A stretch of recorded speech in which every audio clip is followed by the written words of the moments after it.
विसर्जन हो जाता है। व्रत करने वाले कन्या पूजन भोजन भंडारा कराकर सती कथा में कही थी कि नवरात्रे एकम से प्रारंभ नहीं होते, अरे अमावस्या की रात्रि से प्रारंभ हो जाते हैं, इसलिए उसको कहते हैं नवरात्रे।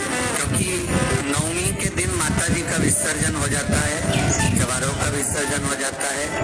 व्रत करने वाले कन्या पूजन भोजन भंडारा कराकर विराम दे देते हैं। तो नवमी की रात्रि इसमें नहीं जुड़ा पाता, उसमें रात्रि अगर जुड़ती है तो ये अमावस्या की रात्रि से जुड़ना प्रारंभ होता है, तब जाकर वो नवरात्रि पूर्ण हो पाती।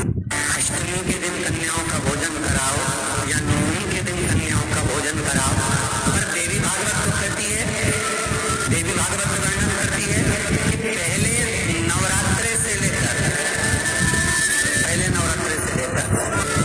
नवमी तिथि तक जितने दिन देवी के होते हैं, प्रत्येक दिन में आप किसी भी दिन कन्याओं का भोजन करा सकते हो। पहली रात्रि से लेकर पहला दिन से लेकर हर 90 दिन तो सुबह पूजन करके यज्ञ करके अनुष्ठान करके देवी को विसर्जन कर दिया। फिर नवरात्रि पूर्ण कैसे? नवरात्रि की पूर्णता होती है अमावस्या की रात से गिनी जाती है। कौन से दिन से गिनते हैं? अमावस्या की रात्रि, फिर एकम की रात्रि, फिर दूज की रात्रि, ऐसे गिनते गिनते अष्टमी की रात्रि तक और नवमी के दिन सुबह तक या दोपहर तक या शाम तक, जब तक आप यज्ञ ना करें तब तक ये 9 रात्रियां पूर्ण गिनी जाती है। महाराज देवी भागवत के हिसाब से पूर्ण। अब हमने कन्या भोजन का जो क्रम बनाया, अष्टमी के दिन करा देंगे, नवमी के दिन करा देंगे, इस तिथि को करा देंगे, तो भाव देखिए, शास्त्र कहता है भूखे को भोजन जब कराइए जब उसको भूख लगी हो, और ऐसों को कराइए जिसको जरूरत पड़ रही है। अभी नवरात्रि चल रहा है, दुर्गा सप्तशती का पाठ आप लोग कर रहे होंगे। कौन कौन कर रहा है जरा हाथ उठाओ।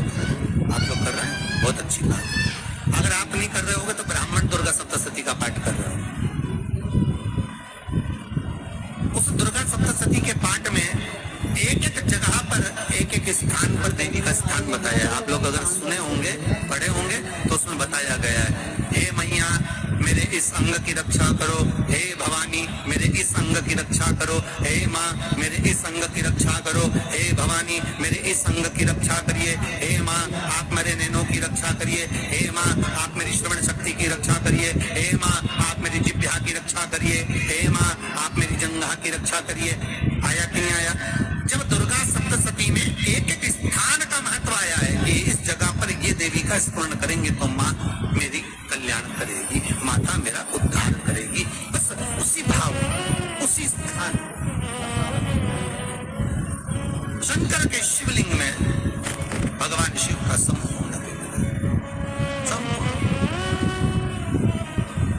और जब शंकर का संपूर्ण विग्रह है तो हम अवश्य अनुमोदन क्यों ना करें। अभी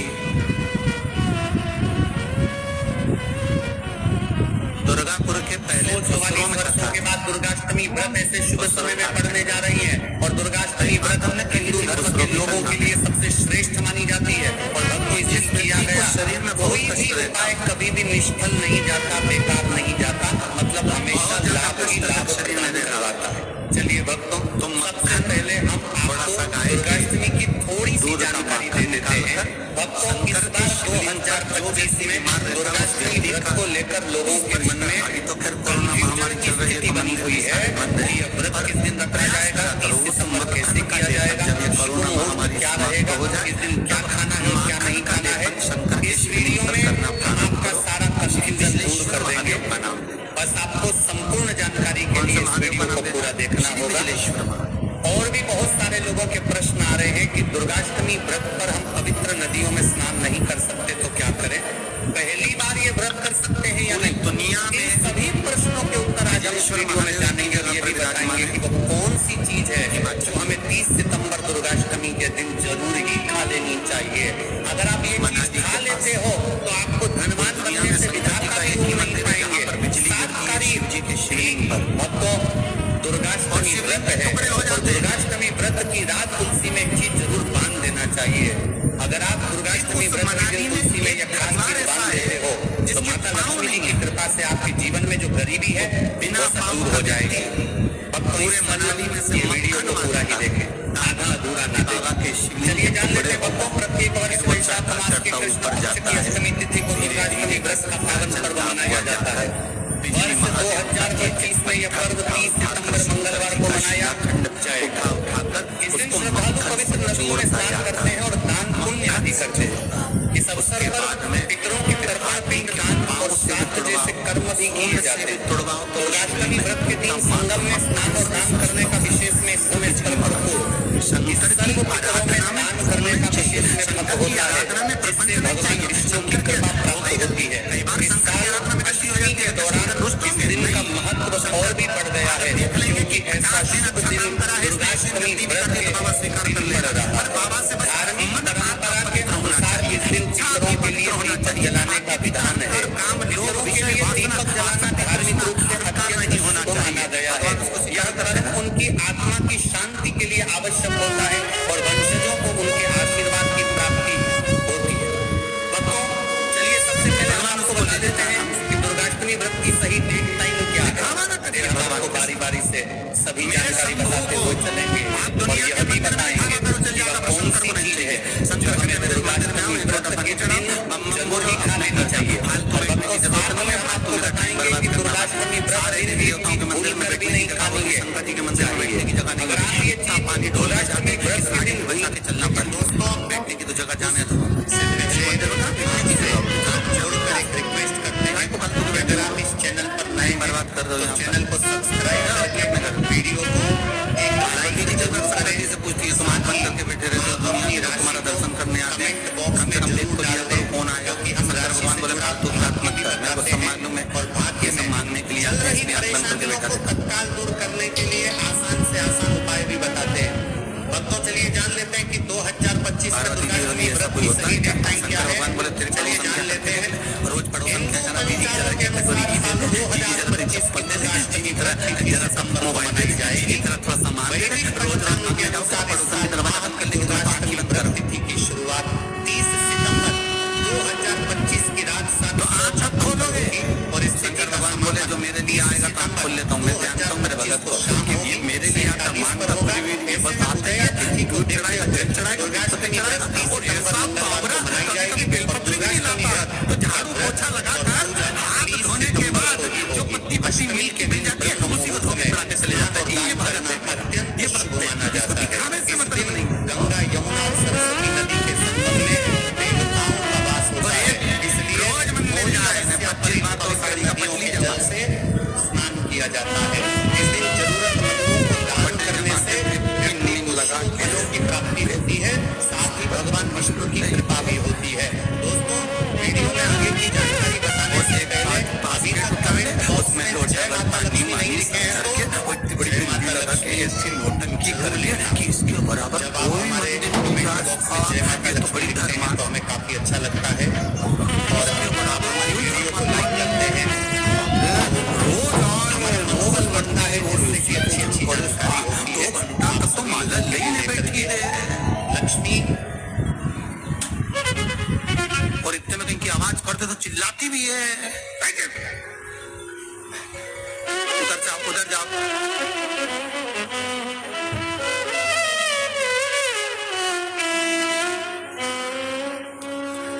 तो वो चिल्लाती भी है।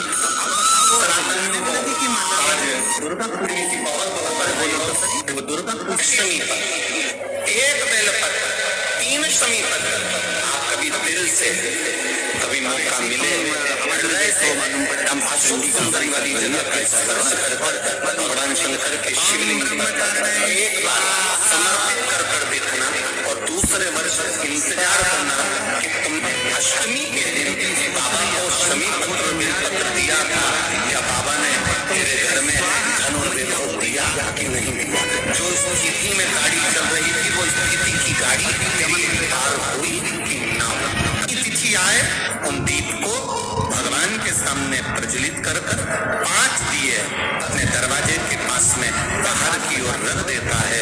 उसके घर में कभी रोग बीमारी और लक्ष्मी की कोई कमती नहीं होती, उसका जीवन सार्थक। प्रार्थना चल रहे माँ जगत जननी जगदम्बा से प्रार्थना करा करो कि माता मेरे घर में एक बार जरूर आना। नवरात्रे में यदि प्रेमवश नवरात्रे में अगर माँ जगतजननी जगदम्बा का अम्बा का दर्शन करने के लिए माता रानी के मंदिर तक जा रहे हो तो एक पुष्प की 9 पंखुड़ियां जरूर लेकर या 9 पुष्प और वो भी नहीं कर सकते अपने घर में माँ जगत जननी को 9 चावल के दाने लाल चंदन में कर अर्पित करो। माँ को रिझाओ, देवी को रिझाओ। अगर आपके जीवन में कोई ऐसा दुख है जो टलने का नाम नहीं ले रहा है, कोई कष्ट कोई परेशानी आपके जीवन में हमेशा बनी हुई है, मतलब इतना कष्ट में जीवन बीत रहा है, कोई ऐसी मुसीबत है जो टलने का नाम नहीं ले रही है, आपके दुख के आंसू सूखने का नाम नहीं ले रहे हैं। पूज्य गुरुजी ने तो यहाँ तक कहा था कि अगर आपको जब पूरी दुनिया अलग दिखने लग जाए, है ना, आपका कोई साथ ना दे, तो केवल मेरे देव आदिदेव महादेव की नकल लीजिएगा। आपको दीपक तैयार करना है, लेकिन किस तरीके का दीपक तैयार करना है वो चीज ध्यान से सुनिएगा। आपको इस तरीके से एक मिट्टी का दीपक लेना है जिसके अंदर आपको लगानी है गोल बाती। अब भैया आपने तो कहा था कि भैया 2 गोल बाती लगानी है ना? हाँ जी, तो आपको एक ही दीपक के अंदर ये चीज ध्यान रखना, 2 गोल बाती लगानी है। एक ये हो गई गोल बाती और दूसरी भी आपको वहीं की वहीं 2 गोल बाती इस तरीके से लगा देनी है। लंबी बाती का विधान नहीं है, इस चीज का क्रम का ध्यान देना। और इसके अंदर जो आप भरोगे वो भरोगे घी, ठीक है? तो ये जो 2 बाती दोनों की दोनों गोल मिट्टी के दीपक में घी लगा करके इस वाले दीपक को आपको तैयार करना है। और इसी के साथ में आपको लेना है एक चावल का दाना। जो चावल का दाना होगा वो कैसा होगा? अक्षत होगा, पूर्ण, कहीं से भी खंडित ना हो, इस चीज का ध्यान रखना। टूटा हुआ चावल का दाना मत लेना। और इसे लेकर के आपके घर में अगर कहीं पर भी बेल पत्र का पेड़ लगा हुआ है, ध्यान से सुनिएगा, चाहे आप किसी भी गमले में लगा हुआ रहे, चाहे छोटा ही पौधा जो कि आप नया नया लेकर के आए हो, है तो बेलपत्र का ना, उसके नीचे भी आप इस उपाय को कर सकते हो। कब करना है? शाम के समय पर, जब सूरज ढल जाए उसके बाद में, शाम के बाद जब सूरज ढल जाए उसके बाद में आपको ये काम करना है। उस दीपक को लेकर के यहाँ पर जाना है ना? यहाँ पर जाने के पश्चात आपको उस दीपक को, जो 2 बत्ती का दीपक है ना, उसे यहाँ पर रखना है और उसके नीचे कुछ ना कुछ आसन जरूर लगाना, ठीक है ना? आसन के तौर पर आप गेहूं के दाने, होगी बत्ती शक्ति के नाम की, शिव शक्ति के नाम से आपको इस दीपक को प्रज्वलित कर देना है। अब जो आपने एक चावल का दाना लिया है, इस चावल के दाने को अपने दाहिने हाथ में रखना। सबसे पहले आप अपना नाम और गोत्र बोलना। भोले बाबा से विनती और कामना करना कि बाबा मेरे जीवन के कष्ट दूर नहीं हो रहे, एक के बाद एक परेशानी दुख समस्या जीवन में बनी हुई है, इन सभी दुखों को खत्म कीजिए, मेरे परिवार में खुशियां लाइए। इतनी कामना करने के पश्चात इस चावल के दाने को आपको इस दीपक के ऊपर से 7 बार घुमाकर, ऐसे करके घड़ी की सुई की दिशा में 7 बार घुमा करके इसी वाले दीपक के अंदर इसे डाल देना है और ढोक दे करके वापस घर की तरफ चले आ जाना। पूज्य गुरुजी ने कहा, पेड़ के नीचे 2 बत्ती का दीपक शिव शक्ति के नाम से जो व्यक्ति लगा देता है उसके सभी कष्ट मेरा देव आदिदेव महादेव हर लेता है। पूज्य गुरुजी का बहुत अद्भुत और अचूक उपाय है, जरूर कीजिएगा।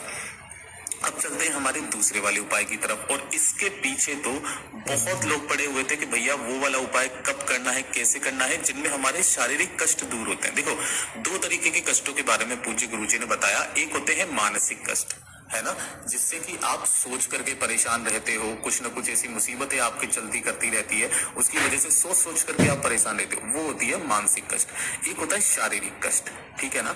अब शारीरिक कष्टों में किस तरीके से घुटनों का दर्द, कमर का दर्द, कंधों का दर्द, है ना, और शरीर में कोई ना कोई समस्या हमेशा आपके बनी हुई रहती है। तो अगर आप अपने शारीरिक कष्टों से बहुत ज्यादा परेशान है, ये वाला उपाय इसके लिए नहीं, शारीरिक कष्टों से आप परेशान है ना, बहुत ज्यादा शरीर में असहनीय पीड़ा दर्द होता है, एक छोटा सा काम कीजिएगा। 1 लोटा शुद्ध जल लेना है आपको अपने घर का तांबे के कलश में, ठीक है, और थोड़ा सा लेना होगा आपको गंगा जल, ज्यादा नहीं, 2 से 4 बूंदे आपको ले लेनी है, आधा ढक्कन ले लेना, जितनी आपकी श्रद्धा। वैसे तो गुरुदेव ने कहा था कि जो भी पवित्र नदी का जल मिल जाए वो ले लेना, लेकिन हमारे घरों में क्या है ना, गंगा जल बहुत इजीली अवेलेबल हो जाता है, इस वजह से मैंने गंगा जल बता दिया। क्या करना है, उस थोड़े से गंगा जल को भी आपको इसी जल के अंदर मिला लेना है, ठीक है। इस तरीके से मिला करके साथ ही साथ आपको लेनी होगी एक बेलपत्र। अगर नहीं मिलती है तो भोले बाबा की शिवलिंग पर से उठा करके आप काम में ले सकते हो। लेकिन अगर आप इस वाले उपाय को रात्रि को करते हो, अपने ही घर पर। तो आपके घर पे जहाँ पर शिवलिंग विराजमान है वहां पर भी कर सकते हो, लेकिन उसके लिए आपको पहले से ही बेलपत्र लेकर के आनी पड़ेगी, तो इस चीज का ध्यान रखना। तो 1 लोटा शुद्ध जल जिसके अंदर गंगा जल मिलाया हुआ और 1 बेलपत्र लेना है।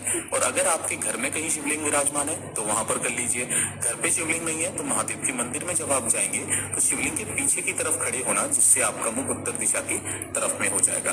ठीक है, अब जो आपका दाहिना हाथ है उस दाहिने हाथ के ऊपर पहले आपको एक बेलपत्र इस तरीके से रख लेना है, रख लोगे। और इसी के ऊपर आपने जो एक तांबे का लोटा लिया है ना जिसके अंदर जल भरा है, इसी बेलपत्र के ऊपर रखना। इस तरीके से लेकर के आपको भोलेनाथ के ऊपर से, इसे भोलेनाथ के ऊपर से कितनी बार? 7 बार घड़ी की सुई की दिशा में घुमा लेना। किनके नाम से? अवधूतेश्वर महादेव के नाम से। अवधूतेश्वर महादेव के नाम से घुमाना। ठीक है, घुमा लोगे।